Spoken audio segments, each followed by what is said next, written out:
Services from DHS. This was a minor, and the family just moved out of state. DHS is Department of Human Department of Human Services. And the minor was receiving sort of Medicaid services, and her parents just moved out of state. And she's 14 and living in a group home, and now they're living in another state, and who's supposed to pick up and handle all that? So that's just kind of an example. But there's a number of constituent services that we do, people trying to deal with various departments and not going anywhere and that kind of thing. So there's a lot of that, and there's just a lot of even governmental entities trying to deal with the state and making sure they get things done and all that. So right. that's one big part of the job, and then there's sort of other parts of it in Des Moines when you're making legislation. There's one where you have really big issues like raising the cigarette tax and no smoking ban and that sort of thing. That's a big issue that I worked on. And then there's sort of smaller issues that you have your own bills to do, sort of smaller issues, and those are kind of gratifying to get some of those passed also. But it just kind of depends, and I like the kind of diversity part of it, that you can work on a small issue and get that done, and then also passing something really big like that. The smoking one was really it actually worked. I mean, there was the idea of raising the cigarette tax to $1.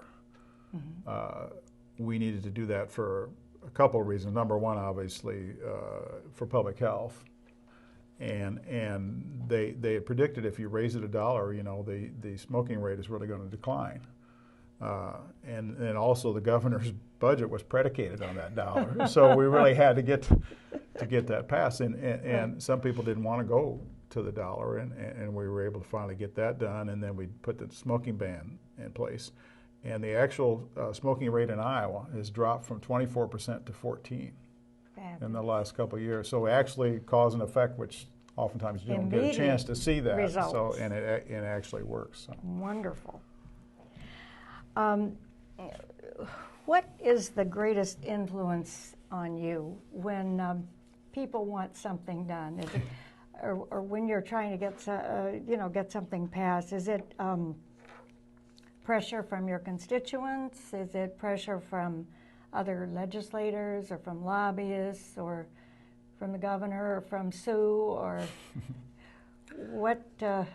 How do you begin to decide what you're going to support? Well, it's sort of a combination of both. I mean, I guess I should say it's always Sue, but it's always Sue. She has the last word. A lot. She always has the last word. But I think it is really a combination of also sort of your own beliefs. You go in with your own beliefs as to what you think is right and what ought to be moved forward and where you should go. And then, I think you're right, other legislators have a lot of influence on you, and we're real fortunate here that we have a really good delegation, and they're really helpful and certainly take a lot of their counsel. And then also the caucus has a big impact. And, as I said, this will be my 24th year. This is the best caucus I've ever served in. We have 32 Senate Democrats, and they're all just excellent people who really try and do the best they can for the state of Iowa. And they are always working to move things forward, and I'm really impressed by all of them. It's just amazing. So it's great to want to go to work with people that you really want to work with. So. Absolutely. And I like work with the House also, but I was just saying our caucus is the best one I've ever worked with in all those years. So that's good. And then obviously you have lobbyists, you have the state lobbyist, and then I always want to find out from the state lobbyist whether or not whoever they're representing, for example, if you're representing the school board association, does the Iowa City Community School Board go along with that same position or not, because it's you can't unique. assume. You can't assume that, so I always want to find out exactly what our local people are saying on this also. Right.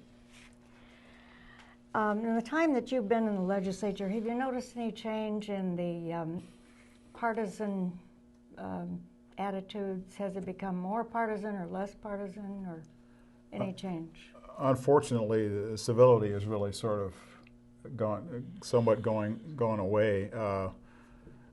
when I first ran a special election in 1994 for the Senate, I always liked the idea of going over to the Senate because it was more of a collegial atmosphere where you could really work. And at that time, Republicans and Democrats worked together on a lot of issues. Right.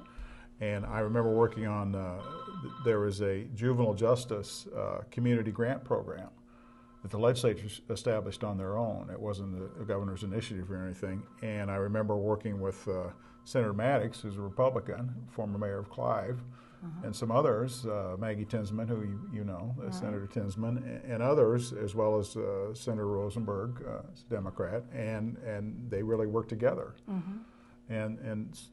So that was good. But after the '96 election, I guess, and I think this was sort of followed Newt Gingrich and his people in 1994 when they were so partisan in D.C. And then in the '96 election in Iowa, people that ran were sort of my way or the highway type situation. Yeah.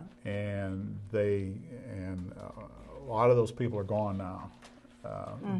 But it still sort of lingers that, you know, for example, and I think the people here now in Des Moines aren't quite as personally kind of tough dealing with, but for example, none of the Republicans voted for any of the appropriation bills last year in the Iowa Senate. Oh, my. So we knew that and just moved on. But, Right. but it's too partisan for my taste. I think we could do a lot better in working better. I agree. And this is just not nearly as nasty as it is in D.C., where, you know, there's no working together on much of anything, unfortunately. Has the legislature become a full-time job? It easily could be, depending, and especially, as I said before, if you have a district that's really active and there's a lot of things going on, you know, Lynn and Johnson County, there's all kinds of things. And unfortunately, we had the flood, and we're still dealing with that. We'll be dealing with that for years. Yeah, I wanted to ask you about your iJobs flood program, too. Can you just briefly, we're about to run out of time, Right. if you could say something about that. Well, we on the iJobs committee, or the iJobs program, there's the governor's initiative to try and put people back to work and get some public infrastructure built to help deal with the recession and also help deal with flooding. It's like a win-win-win situation where you put people to work, you build public infrastructure, and it helps people to come back from the flooding situations and natural disasters. Right. And so we had a group of 5 House members and 5 senators that were working together on this iJobs program in Des Moines. And what we did is we met, I think at like 7 o'clock, I think it was, 2 or 3 times a week for several weeks to try 7 o'clock in the morning? In the morning, yeah, to try and work out the various programs in iJobs. And then Senator McCoy and I and others would meet with Lieutenant Governor Judge, who was sort of the point person for the executive branch, to see if what we came up with they were interested in or not. And so we slowly worked all that through and got a good program at the end. And now it's actually benefiting this area quite a bit. I mean, we just had the iJobs board meeting in Waterloo a couple of weeks ago, and they approved 4 projects that are real important to this area. The city of Iowa City got a little over $2 million for the new fire station they want to build. And then they got, I think it's about $4 million towards the wastewater treatment plant. Now that wouldn't pay for the whole thing. It's like a $60 million project, but this was going to be part of it. And they wanted $10 million, and they happened to, and these were all scored, and they happened to be the lowest score that got funded. So they're still sort of on the bubble. If some of the other people aren't going to use all the money that was allocated, Iowa City will be next up. Okay. So I think we're going to get the $10 million. Great. And then Coralville got $27 million. It's going to help them to prepare for floods. Thank you so much for visiting with us. Thank you. Showing us your vantage point from where you work in Des Moines, and I hope our viewers I do have to mention one thing. You know how I got my start in all this? Yeah. I was the treasurer for State Representative Gene Lloyd Jones. That's how I got my start. And we hope our viewers will have a better handle on how to look at the legislature thanks to your insights today. Thanks a lot. Thank you. Thank you.